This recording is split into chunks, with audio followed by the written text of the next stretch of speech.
Part 1. You will hear a conversation between a senior librarian and a woman interested in working at the library. First, you have some time to look at questions 1 to 7.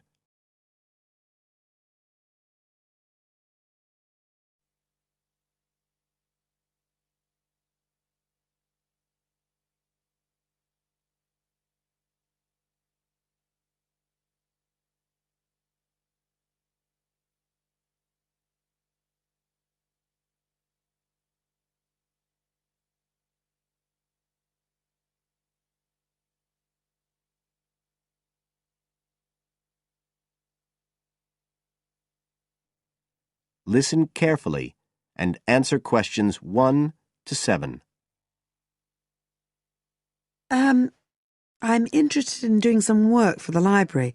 Are you the person to speak to? Yes. Right. Well, what sort of work are you interested in?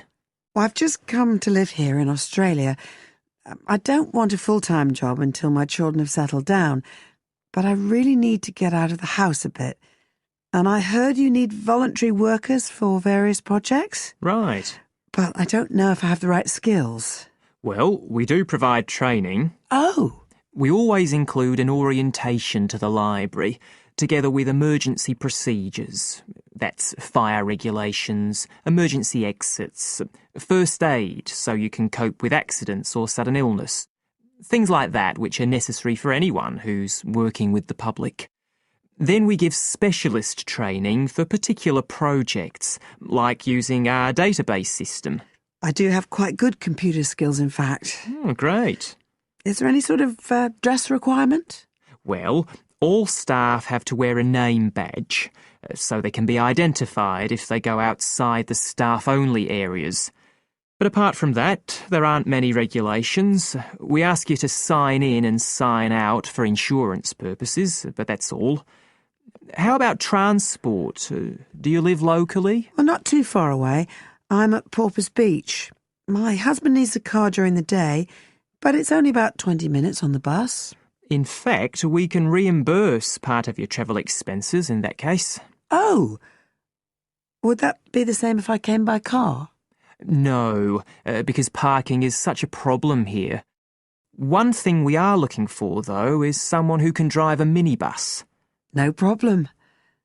So, do the projects involve going outside the library? Some, yes, but not all. We've just finished one which involved working with photographs taken of the area 50 or 100 years ago. It basically involved what we call encapsulation. Putting them in some sort of covers to keep them safe? Exactly. It's time-consuming work, and we were very grateful to have help with it. Then, sometime next year, we're hoping to begin working on an initiative involving the sorting and labelling of objects relating to local history. We'll be needing help with the cataloguing. Well, I'd definitely be interested. How about at present? Well, we have a small team who work to support those who are unable to read. Working with the blind? Yes, or other groups who have reading difficulties. We provide volunteers with equipment so that they can take books home with them and read them aloud onto CDs. We're gradually building up a collection that can be lent to those who need them. I can see it would be useful, but I'd really like to do some sort of work where I can get the chance to meet people. How about reading stories to children? That's done by our regular staff. But we do have another project. It's a very long-established scheme which involves helping those who are unable to have direct access to the library. Oh, I noticed someone with a trolley of books when I was at the hospital last week. That sort of thing. That would have been one of ours, yes. It's one of our most popular services. Lots of people who wouldn't dream of going to the library normally, when they're at home, borrow a book when the trolley comes round the ward. I can imagine. Yes, I'd definitely be interested in that. Right, so how do I enrol? Well, we do ask all volunteers to commit themselves to a regular period each week. I could probably do 5 or 6 hours. Oh, be careful not to take on too much. But we do need someone for a couple of afternoons, from 2 to 4, so 4 hours altogether. That sounds fine. Before you hear the rest of the conversation,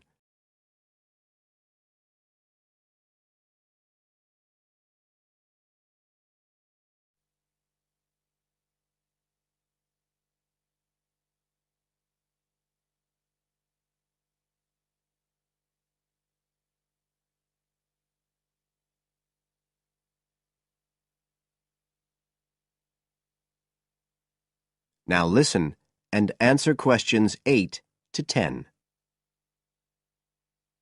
Right, so here's the application form. It asks the usual questions, name and address and telephone number. You also need to fill in details of who we should get in touch with in case of any accident or problem like that. We do need to have that filled in.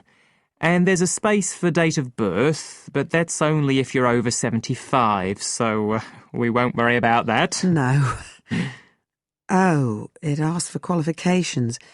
Do I need to provide certificates? They're not necessary. We'll need the names of 2 referees, not relatives or family members, obviously. What else? Signature of parent or guardian. That won't be necessary, as I assume you're over 18. Yes.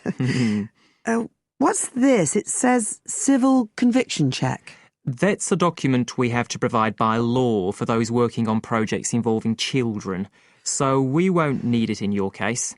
But you will need to sign this separate document. That's a copy of commitment. It's basically an agreement to work according to the library guidelines. So, if you'd like to fill this all in, you can do it here or take it home, whichever you prefer. I'll take it home if that's okay. Right, well, thank you for your time. That is the end of part 1. You now have half a minute to check your answers.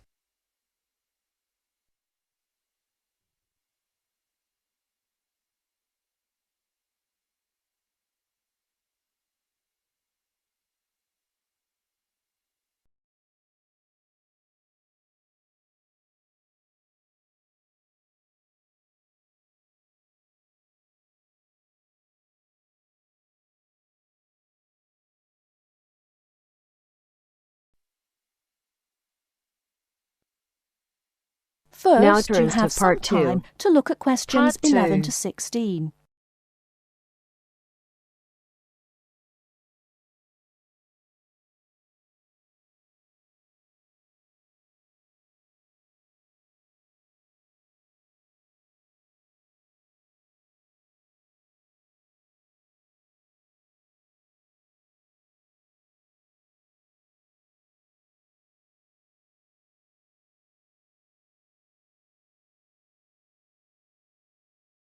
Now, listen carefully and answer questions 11 to 16. Good afternoon. Hello. How can I help you? I'd like to make a transfer, please. You want to transfer some money? That's fine. Let me just bring up some details. Right, here we are. Can you tell me your name, please? It's Alice Deltour. Okay, and your date of birth? 20th of February 1982. Right, and for security, can I have the first letter of your password? It's B. And the 5th letter? That's F. Fine. Now, where do you want to make the transfer to and from? I'd like to send money from my current account abroad.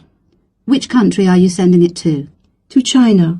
My boyfriend is on holiday there, and he's run out of money. Oh dear. China, okay. Now, there are several ways to do this. We can do it by credit card, by electronic transfer, by cheque or by banker's draft.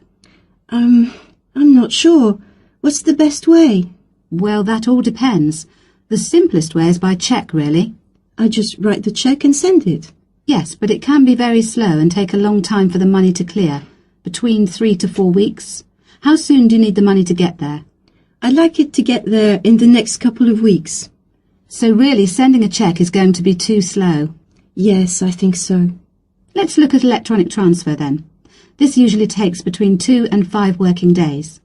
That's 2 to 5 days.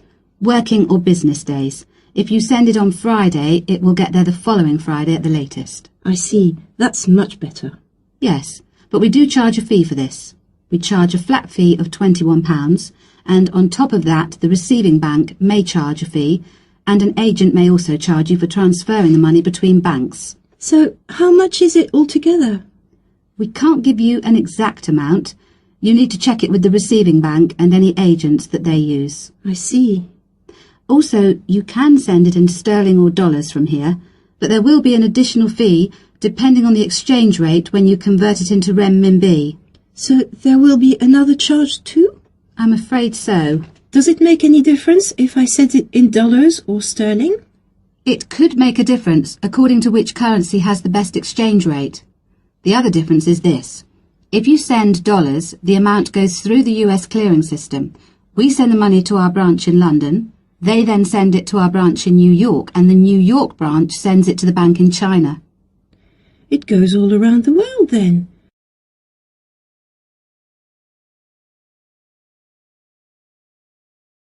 Before you hear the rest of the talk, you have some time to look at questions 17 to 20.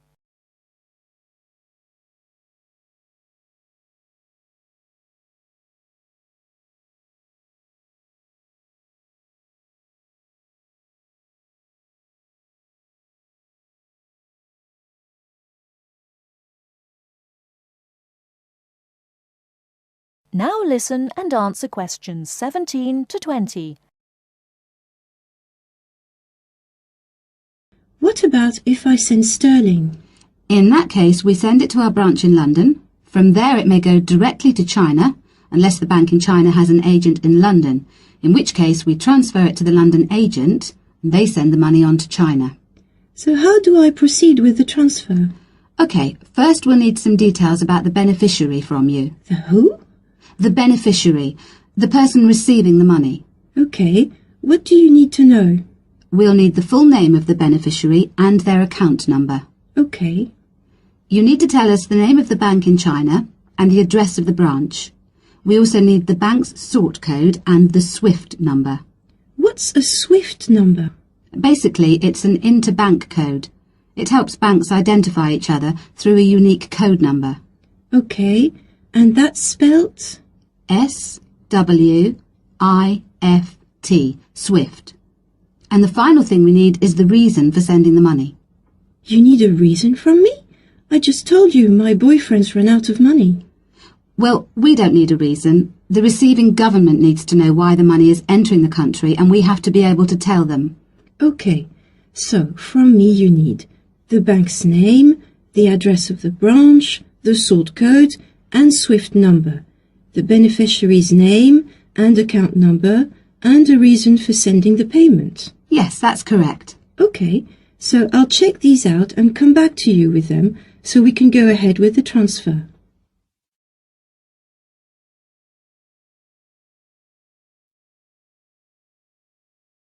That is the end of part 2. You now have half a minute to check your answers.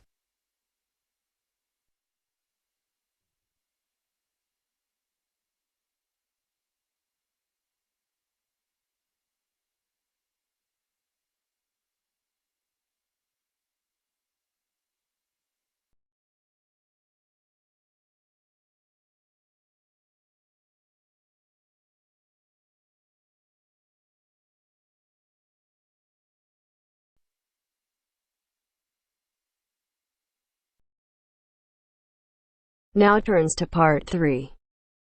Part 3. You will hear a discussion between a student, Aldo, and his supervisor, Dr. Hurst, about his research assignment.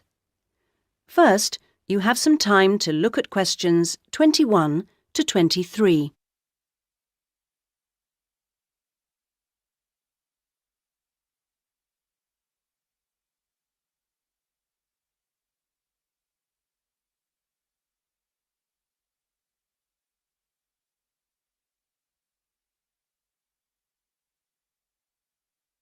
Now listen to the first part of the conversation and answer questions 21 to 23.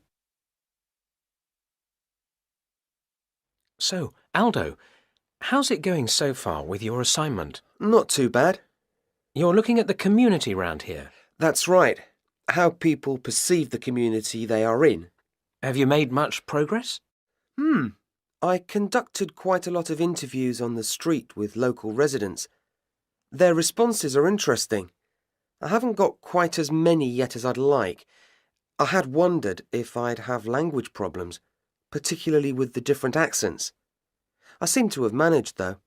Having to work in the open has made it harder, and with the cold weather there's been recently, People don't necessarily want to stop and talk like they do if it's nice and sunny.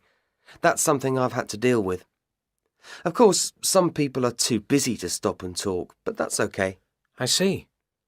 So, have you formed a good overall picture of how people view the community? To an extent. I've certainly talked to plenty of older people. I guess they may have more time to talk. I still don't really have enough young mothers, though. I've managed to get enough older mothers and children through the schools. That's something I had been worried about. Well, that shouldn't be too hard. Now, how are you going to deal with all the data you've collected? That's the difficult part. I guess I need to run some analyses, but I'm rather unclear about what methods to use. You've told me you're confident about using computers, so you just need some input on choosing programs. You should attend a statistics seminar. They're held every Friday after the methodology seminars in room 105. That should help you to select an approach. Oh, good. I'll do that. Now you have some time to look at questions 24 to 30.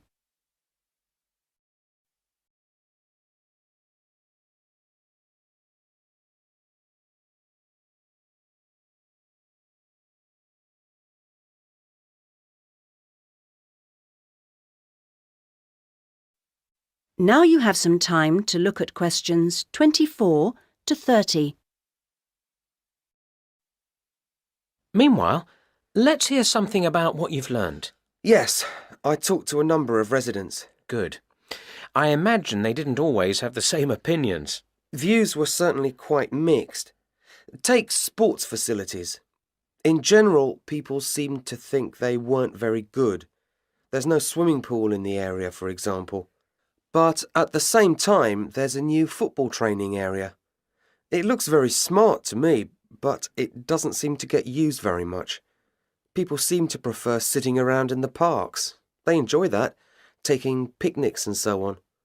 Although they want the council to be more efficient at cleaning, there's a lot of litter. People are obviously very concerned about their children's learning. The general view seems to be that early schooling at primary level is of a good standard in the area, but that this standard declines as children move up through the system. The colleges were criticised in particular. OK, now are you going to collect any more data? Some, I hope. There's a local festival next week, and I think the events there will give me some useful opportunities. I talked to a council officer about it all. Good. What does it involve? First, there's a dance show, which I'm sure I'll enjoy. The council explained that the concert hall's being renovated and won't be ready in time, so it's being held in the main square, which I think will be better anyway. At least I'll have more space to wander around in. True. And so I hope to be able to carefully watch the age groups that are there in the audience and make notes about how they interact. So that's one event. Then the following day there's another interesting event which I look forward to going along to, and that's a cookery competition. Oh yes, interesting. I think so. Yes, that one's being organised in the town hall, which has a big space apparently. With food and cooking from all the different people in the area, the council officer told me that it'll be a good chance to find out about the different cultures that make up the community. Sounds promising. Then there's one more event I'd like to go along to. The council officer promised me that the courses fair will be interesting. It's going to be in the Langtree Theatre, and the officer said lots of teachers will be there. I've already talked to plenty of them, but he advised me to put some questions to the head of education, who will also be there. That's all very useful. OK, I suggest you come back next week. That is the end of part 3. You now have half a minute to check your answers.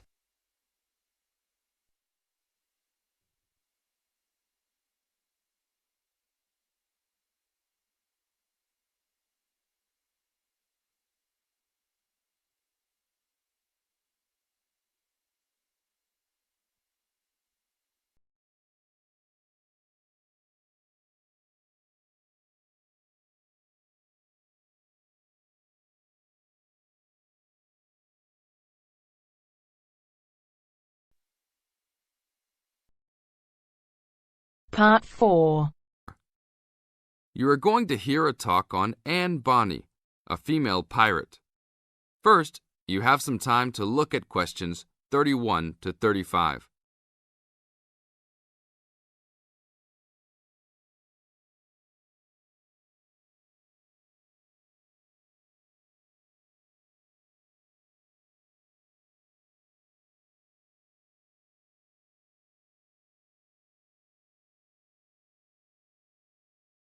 Now listen to the tape and answer the questions. Anne Bonny was one of the two most famous female pirates. She sailed on the crew of Calico Jack Rackham. Anne was romantically involved with Calico Jack, but she could be counted as none the less as fearless as any other pirate.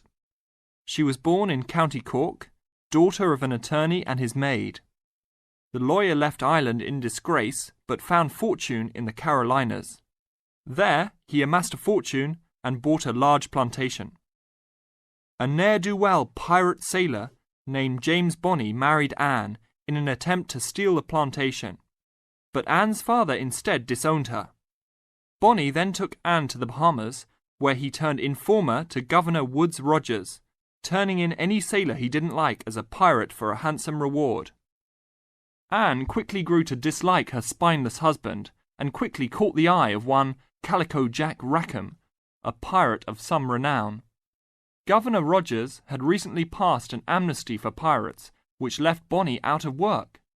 The admiration between Anne and Calico was mutual. Calico Jack was a handsome man who knew how to spend money as well as steal it. Anne was a well-endowed lass with a fiery spirit and a temper that matched that of any man. In any event, Calico offered to buy Anne from Bonny, but Bonny instead took the matter up with Governor Rogers, who said that Anne was to be flogged and returned to her true husband. That night, Calico and Anne slipped out in the harbour, stole a sloop, and began a life of piracy together.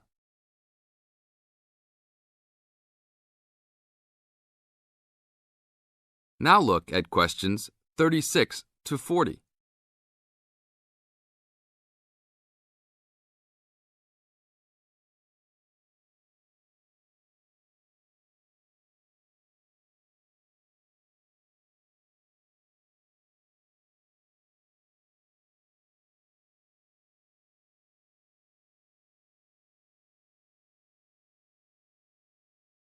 Questions 36 to 40.